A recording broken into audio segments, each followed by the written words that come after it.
nanda ku lelo to kozwa ba détail ko solo itali makambo na mboka maki ke bai na mboka maki ke bai bonjour c'est bien mbote na open alors dans le vidéo c'est ni le suspense a publié calendrier électoral de l'élection et tout ça est en décembre 2018 réaction na oto mona mboka ngana yebite soko yo tangi manaka wana tote manaka mobimbe koloba te maponone kosamba na sanza ya zomi na mibale ya mobuyo ya kasi kaka na manaka wana soko fongoli bakasa mosusu babi te bacontrainte ezali mabaku ezali soko mabaku wana balongoli yango te maponone kosamba te bongo manaka yango tina babi mabaku ezali mabaku ya misolo mabaku ya makambo oyo babengaka lokota français logistique mituka bapepo oyo ekokumbaka biloko ya maponone mabaku mosusu babengi mabaku ya mibeko sika yo pesi biso manaka olobi te soko balongoli mabaku te mpongo ni eloko nini leta esi biso te kobalonga mabaku napesa ondakisa moko awa tokosola na yo na mobu oyo ya 2017 banda libandela ya mobu esengelaki te babimisa milioni 300 millions de dollars mpona kofinanse conseil électoral mapona banda ebandela ya mobu tule teleli obandi na sami badibanga oleki na bino cibala babimisi obe 70 millions de dollars babimisi obe 70 millions de dollars pamba ntango ye nanga akoba libaku ya misolo yali ntango mende ye alobaki oyoki atangi mabaku ya misolo abi te misolo ezali tokopesa seni mokopesise gouvernement cibala te soni te parce que communauté internationale etie ata eloko te omosutelaka yango tokokendo malembe soki misolo ezali te tokosenga te communauté internationale apesa misolo eloko ya liboso esenge ete bao bakokamba mboka bandima te misolo yali te bango bakoyangana bo communauté internationale aosesa bango boye yo kobela bakotuna okobela nakobela te komonganga koseso babi panzi kosa pasi obi na monganga te panzi te nga na nanga malamu bango bakondima te ke bana pasi bakondima te ke misolo ezali te metondima mpe mona mboka nanga parce que bobakisika ndio ekozala 4e fois nalobi na yo boye ndeko tuna ni ye moko nanga alobi boye eloko oyo abengi contrainte oyo tokoki kobenga na liga ya mabaku yebisa yebi yano mpona kolonga mabaku wana koya mokili mpo oyeba soki manaka na ye kosala to te esengeli koyeba soko mabaku wana ekolonga mokolo nini mabaku ya misolo mabaku ya pepo ntango tokoswano awa nayebisi yo te na kana kuna na kasai esika bakosalaka enrôlement esengelaki te bafongola bandako mpona maponolo mpona enrôlement bafongola yango kama mwambe soko bakanisanga ebungami 822 bureau ya enrôlement ntango tokoswano awa bafongoli bekama misato kama mitano na zomi na mitano efongwami te 515 bureau de vote efongwami te tele yo ndenge totemi na oboyo kende koluka nanga soko olongwa tuna nanga enrôlement na kasai ekosi ya mokolo motuna ya kotuna yo esengeli batuna ye malamu lobi enrôlement na kasai ekosi ya mokolo nanga ayebi te ebongo sika yo bate nanga bimisi manaka te batie bango molunge batie kabila molunge eleki mingi abi mpo te tokosani bango tobwaka mwa manaka wana ebongo bato batika biso ntango tokokoma na sanza ya mini to ya mitano to ya motoba ya mobu ekoya toyebisi bango bomoni kuna na kasai ezwi mikolo ebele koleka te sika tosala mapono misu na mobu oyo na 2018 ekokoka te tokende na 2019 mayele na bango yango wana mwana mboka Daniel Mukebai te ngai Mukebai nakotuna question etali plan d'action ya PS Parti Socialiste oyo mwana mboka Daniel Monate bazali secrétaire général te kotunanga makambo moto wana te kotunanga makambo moto wana te bato bo bato mokili epai akendaka yebani te oyo akobeta ngai na kotanga kombo moto wana kopesa nga kotuna ngai ye te oki ngai kotuna nga makambo te bato bazanga nzela epai akendaka yebani te oyo akolobisa nga kombo na ye na monoko na ngai nayebi ye te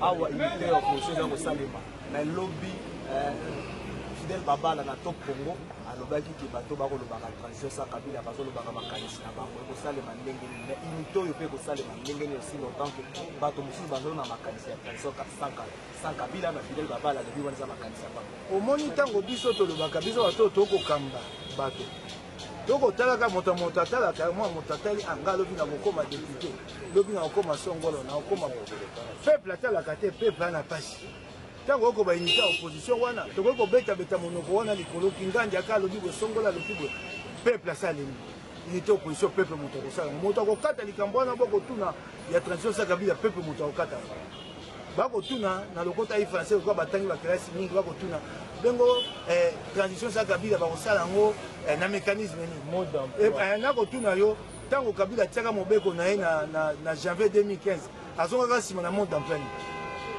nani azongisaka nsima azongaka nsima mobeko moko ekomaka te so batie mobeko na assemblée nationale emati na sénat so bato bakiti na balabala bon Kabila alongola mobeko wana ntango moto emataka na balabala Kabila azongaka nsima mode d'emploi yango wana bokoluka yango basi batalisa bino yango bokoluka batalisa bino yango bamibale yango wana bamibale mpe asuki ekoya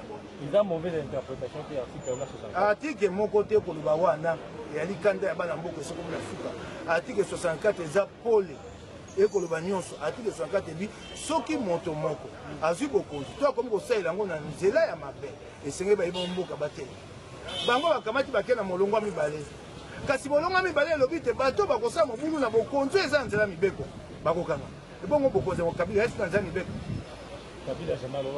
te natuni awa sika nde toswane bokonzi eso ya nzela mibeko sika nde tofai nombo ntango balobi te esika moko mobeko ekomi te kakozala maponolo esama mobeko wana botanga yango mabe mobeko wana elobi boye okozala na bokonzi jusqu'à l'installation du président élu elingo koloba boye ntango yo ozozela oyo baponaki azali soko baponaki azali te mobeko wana yo moko sobuka Kabila buka mobeko balobi te azela jusqu'à l'installation du président à élire balobi le président élu elingo bato ososeseki maponomi soki osesi maponomi te président élu aza te yo moko buki mobeko wana Kabila buki mobeko wana oyo bino botangaka wana nasepelaka mingi moto moko alobaka abi eya likambo ya mibeko te mpona kotanga eloko wana eya likambo ya lokota ya français balobi président jusqu'à l'installation bongo président élu siko azali bato alokuta ya kanyaka mayele babebisa mayele so okomosala mayele na bondoki okomosala mayele mpona kanyaka yo bazi mayele esi na moto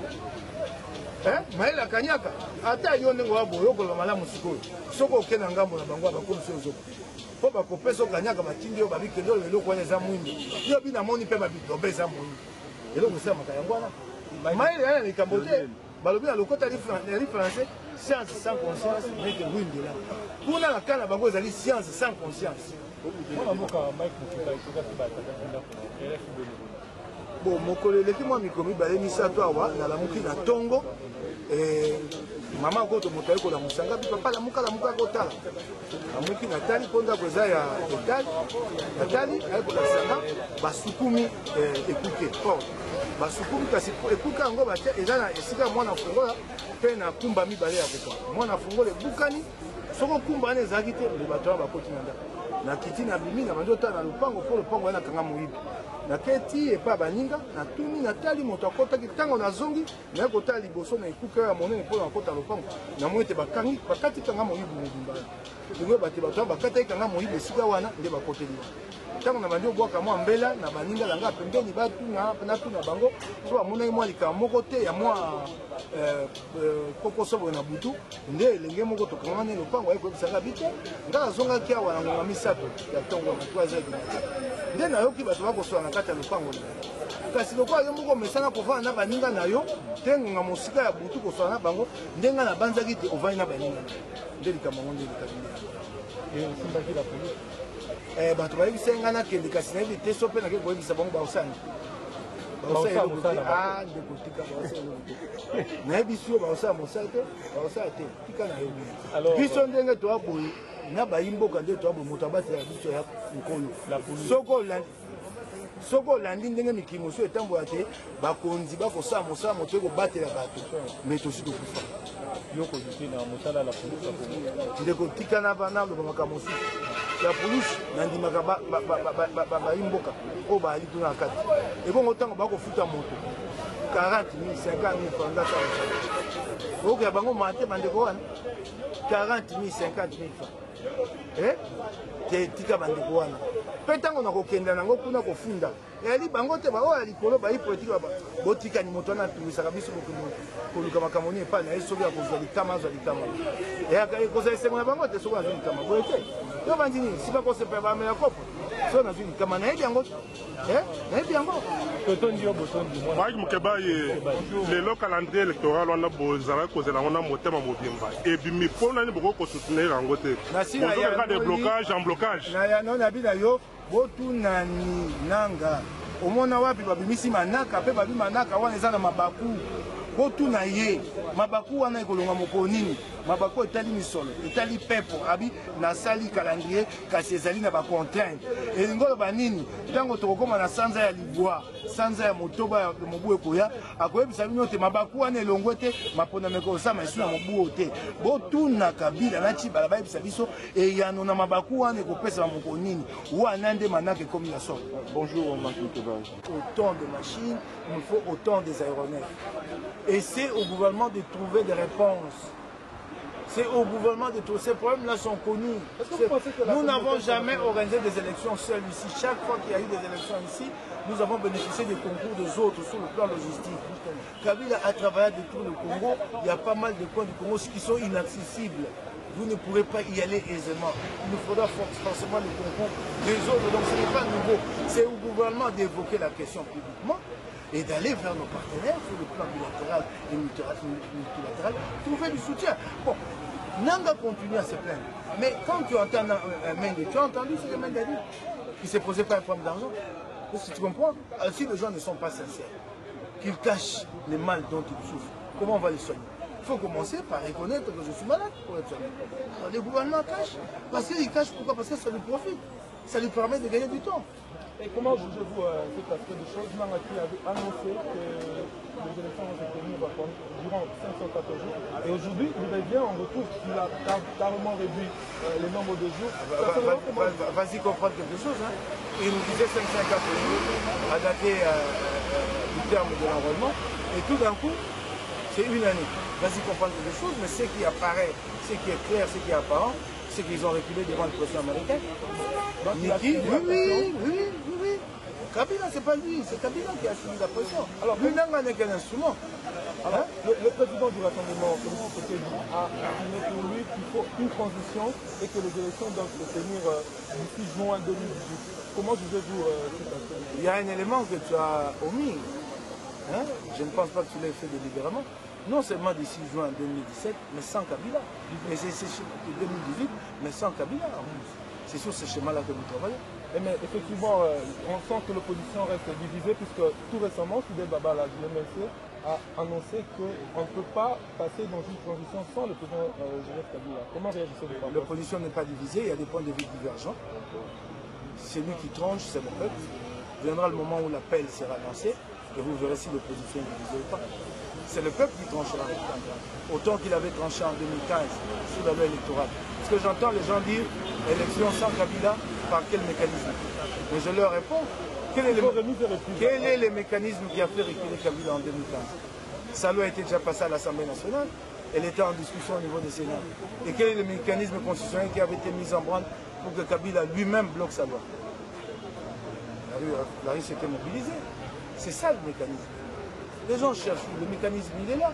De toutes les façons, nous sommes déjà hors mandat, hors constitution. Kabila n'a pas de légitimité, ni moins de légalité à nous opposer. Il sera remplacé par qui? Et celui qui viendra. Les moments viendront. Celui qui viendra bénéficiera de quelle légitimité? Nous trouverons une légitimité consensuelle autour de lui. Nous trouverons une légitimité consensuelle autour de lui. Au jour d'aujourd'hui, Kabila bénéficie de quelle légitimité? Aucune. Il est hors mandat. C'est cela la grande question. Il est hors mandat. Quand on dit que tu es élu pour 5 ans, c'est 5 ans, c'est pas 5 ans plus un jour. Sinon, tu vas en rajouter 20, 200 et 1000 et 10 000. C'est 5 ans, pas plus 1 heure. 5 ans. C'est ce qui est dit. Et d'ailleurs, le débat inutile que nous avons longtemps fait ici sur cette affaire de la loi, qui dit qu'il reste en fonction, on dit jusqu'à l'arrestation du président élu. Ça signifie que quand tu prends ces dispositions constitutionnelles, avant de la mettre en mouvement, il faut que le président élu soit en place. Si le président élu n'est pas là, cette disposition est déjà violée. Donc vous ne pouvez pas nous l'opposer. Elle n'est pertinente, cette disposition, elle n'est opérationnelle que si le président là est là. Donc ça signifie qu'au préalable, vous avez organisé des élections. Sinon, vous ne l'opposez pas à nous. Donc, il n'a pas de légitimité. Merci.